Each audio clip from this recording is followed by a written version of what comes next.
샬롬, 이동춘 목사입니다. 오늘도 여러분의 삶이 주님의 평안으로 가득하시길 기원하며 하나님의 말씀을 나누겠습니다. 오늘 주시는 말씀은 사도행전 1장 1절에서 5절 말씀입니다.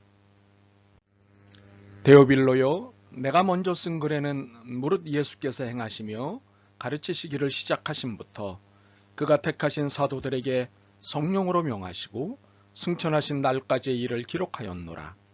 그가 고난받으신 후에 또한 그들에게 확실한 많은 증거로 친히 살아계심을 나타내사 40일 동안 그들에게 보이시며 하나님 나라의 일을 말씀하시니라.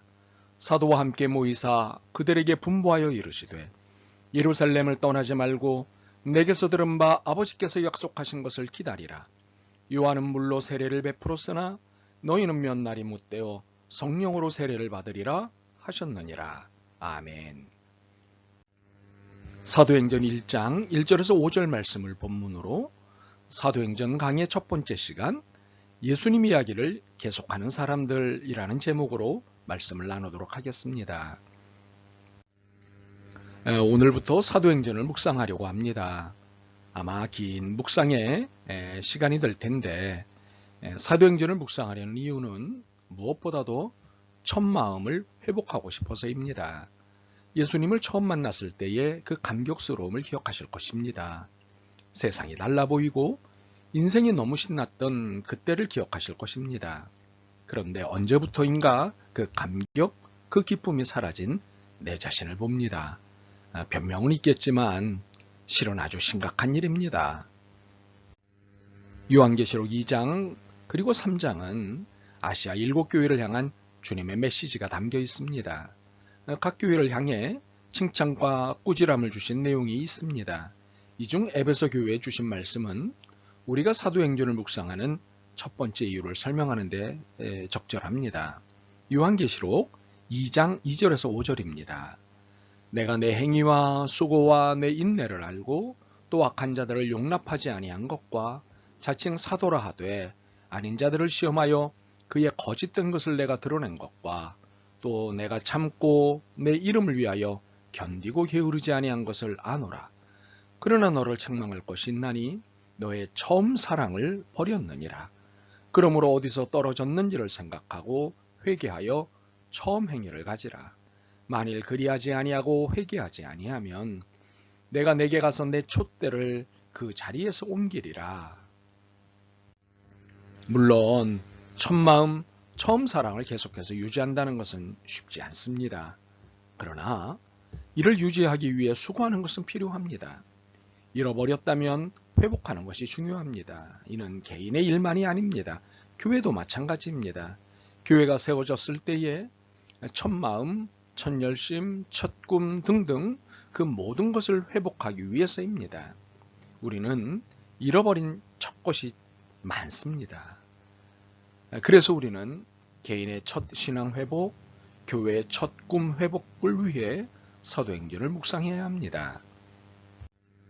사도행전을 누가복음 후소라고 해도 되지 않을까라고 생각해 본 적이 있습니다. 왜냐하면 저술의 목적이 같고 저자와 수신자가 같기 때문입니다. 저술의 목적은 예수님의 이야기를 자세히 전하고 싶어서였고 저자는 누가이고 수신자는 데오빌로 총독입니다. 이 두 사람은 친분 관계가 있었고 데오빌로는 예수님에 대해 알고 싶어 했습니다. 이에 누가는 예수님의 이야기를 복음서와 사도행전에 자세히 써서 데오빌로에게 헌정을 했습니다. 이는 당시 관행이었기에 이상하게 볼 이유는 없습니다. 그럼에도 혹시 하나님의 말씀을 누구에게 바치나 하고 의심할 수 있습니다. 그러나 하나님의 말씀 자체가 역사하는 것이지 형식이 역사하는 것은 아닙니다. 형식에 얽매이는 것은 율법에 얽매이는 것과 같습니다. 복음은 형식이 아니라 내용입니다. 이런 이야기는 갈라디아서에 참 잘 설명되어 있습니다. 여하튼 누가가 복음서와 사도행전을 쓴 목적은 예수님의 이야기를 자세히 진술하고 싶어서였습니다. 그런데 우리는 이런 의문을 제기할 수 있습니다. 예수님의 이야기는 복음서로 끝난 것이 아닌가? 과연 그런가요? 아닙니다. 예수님의 이야기는 복음서로 끝난 것이 아니라 복음서에서 시작된 것입니다. 그리고 사도행전으로 요한계시록으로 이어진 것입니다. 그리고 오늘날도 이어지고 있습니다. 예수님의 이야기는 재림의 날에야 끝나게 될 것입니다. 그러므로 사도행전은 28장으로 끝나지 않는다고 하는 것입니다. 29장이 오늘도 계속 쓰여지고 있기 때문입니다. 그 29장에는 여러분과 제가 들어 있습니다. 우리는 지금 사도행전 29장을 쓰고 있는 중입니다. 특히 성령님은 우리가 예수님의 이야기를 쓸 수 있도록 격려하십니다. 사실 사도행전은 성령행전이라는 별명을 가지고 있습니다. 일반적으로는 성령을 받고 혹은 성령에 충만해진 제자들의 전도 일지라고 해서 붙여진 별명입니다. 이는 예수님께서 승천하시기 전 제자들에게 약속하신 그 성령님이십니다. 5절입니다. 요한은 물로 세례를 베풀었으나 너희는 몇 날이 못되어 성령으로 세례를 받으리라 하셨느니라. 또한 전도행전이라고도 하는데 이는 성령 충만을 받은 제자들이 전도하러 다닌 이야기가 사도행전이라고 해서 붙여진 별명입니다. 이는 예수님께서 승천하시기 전 명하신 말씀에 따른 행동이었습니다. 사도행전 1장 8절입니다. 오직 성령이 너희에게 임하시면 너희가 권능을 받고 예루살렘과 온 유대와 사마리아와 땅끝까지 이르러 내 증인이 되리라 하시니라. 그러나 사도행전은 무엇보다도 예수님의 이야기를 계속하는 사람들의 기록입니다. 이는 앞에서도 설명한 것처럼 사도행전이 복음서에서의 예수님의 이야기의 연장인 것과 같습니다. 예수님의 이야기는 복음서에서 끝난 것이 아니라 예수님의 승천 후 지상에 남겨진 예수님의 제자들에 의해 계속되었습니다. 그 기록이 사도행전입니다. 그 기록을 지금 여기 있는 우리도 남기고 있습니다. 그런데 이 사실은 그리스도인의 삶이 무엇인가를 설명하는 것과도 연관되어 있습니다. 즉, 그리스도인의 삶은 예수님의 이야기를 살아내는 삶이라는 것입니다. 예수님께서 하신 모든 이야기를 삶의 자리에서 살아내는 것이 그리스도인입니다. 그리스도인은 예수님이 아닌 다른 이의 이야기를 사는 사람이 아닙니다. 물론 예수님의 이야기를 좀 더 잘 이해할 수 있도록 해주는 그의 이야기에 도움을 받는 것이야 얼마든지 땡큐입니다. 그러나 그의 이야기를 따르는 것은 아닙니다. 우리는 예수님의 이야기만을 따르는 사람입니다. 이처럼 예수님의 이야기를 따르는 사람은 예수님이 무엇을 이야기했느냐에 전적인 관심을 보여야 합니다. 그 무엇이 어떻게 사느냐, 어떤 결정을 내리느냐의 절대 표준, 절대 기준이기 때문입니다. 그렇다면 사도행전에서 예수님께서 이야기하신 대표적인 무엇은 무엇일까요? 그것은 오늘 본문 3절에 기록되어 있습니다. 그가 고난받으신 후에 또한 그들에게 확실한 많은 증거로 친히 살아계심을 나타내사 40일 동안 그들에게 보이시며 하나님 나라의 일을 말씀하시니라. 예수님께서 지상에서의 40일간의 마지막 시간을 제자들과 보내시며 이야기해 주신 것은 하나님 나라와 하나님 나라의 일이었습니다. 교회와 교회의 일이 아니었습니다. 그런데 우리는 사도행전을 읽을 때 교회와 교회의 일에 대해 이야기하신 것처럼 말합니다. 사도행전을 아예 교회행전으로 읽습니다. 왜 그럴까요? 물론 교회 이야기가 나오는 것은 사실입니다. 교회가 세워지고 교회를 세우기 위한 수많은 수고가 기록된 것도 사실입니다. 그러나 예수님의 관심의 1차적 관심은 하나님 나라에 있지 교회가 아닙니다. 교회는 하나님 나라의 일을 드러내는 공간이요 모임이지 하나님 나라 그 자체는 아닙니다. 그런데 왜 우리는 교회를 하나님 나라로 이해할까요? 우리에게는 가나안 땅에 대한 집착이 있기 때문입니다. 이스라엘이 지긋한 광야 생활에서 속히 벗어나 안정된 가나안 정착 생활을 하고 싶어 했던 것을 기억해 보십시오.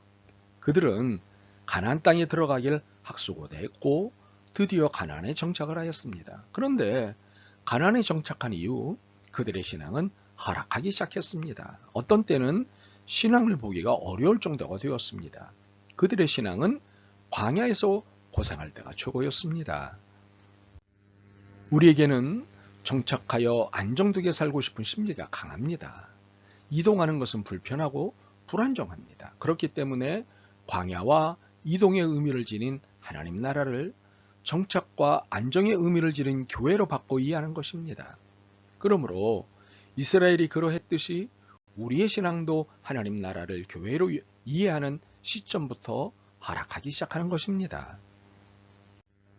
우리는 이것에 대해 깊은 반성을 하고 회심을 해야 합니다. 예수님의 이야기를 더 이상 교회 이야기로 바꿔 읽어서는 안 됩니다. 하나님 나라 이야기로 읽어야 합니다. 그리고 하나님 나라 이야기는 끝까지 예수님의 길을 가는 사람들의 이야기로 읽어야 합니다. 그러므로 교회는 하나님 나라 이야기로 가득 차야 합니다. 그리고 하나님 나라의 일로 가득 채워야 합니다. 그러기 위해서 하나님 나라가 무엇인지를 잘 알아야 합니다. 무엇보다도 하나님 나라는 일상과 공공이 기본 개념입니다. 일상은 우리가 살아가는 모든 시간, 우리가 활동하는 모든 공간을 말합니다. 모든 시간, 모든 공간이 하나님의 나라라는 것입니다. 그리고 공공은 사적 영역이 아닌 공적 영역을 말하는 것으로 하나님 나라는 개인의 믿음과 구원을 위한 것을 넘어 사회의 구원을 위해 존재한다는 개념입니다. 그러므로 교회는 개개인의 믿음과 구원의 문제를 보살피는 것에 머물러서는 안 됩니다. 나 한 명의 신앙을 관리하는 일에 머물러서도 안 됩니다. 사회를 구원하는 일에 적극적이어야 합니다. 정치, 경제, 사회, 문화 모든 분야에 하나님의 정의와 사랑이 나타나도록 수고해야 합니다. 이 수고는 소극적이어서는 안 됩니다. 적극적이어야 합니다. 마음만 내주는 정도로 끝나서는 안 됩니다. 헐벗은 이들에게 옷을 공급하고 굶주리는 이들에게 밥을 공급하고 잘 곳이 없는 이들에게 집을 공급하라고 예수님이 말씀하신 것을 잘 기억해야 합니다. 글자 그대로 실천하는 것이 하나님 나라의 일을 하는 것입니다. 사도행전은 교회와 우리 모두를 향해 끊임없이 이 내용을 상기시킬 것입니다. 바라기는 사도행전을 공부하는 중에 우리 모두가 하나님 나라 사람답게 됐으면 좋겠습니다. 아멘. 예수님, 저희들을 구원해 주셔서 고맙습니다. 오늘 사도행전 첫 번째 묵상의 시간을 가지면서 저희들이 어떤 존재감을 갖고 살아야 하는지 깨달았습니다. 하나님 나라의 정의를 실천하는 삶을 살아야 한다는 것을 깨달았습니다. 깨닫게 하신 대로 살 수 있도록 용기와 믿음을 청합니다. 힘을 주옵소서. 예수님 이야기를 계속할 수 있게 하옵소서. 예수 그리스도의 이름으로 기도드립니다. 아멘. 오늘도 여러분의 믿음과 삶을 응원합니다. 사랑합니다.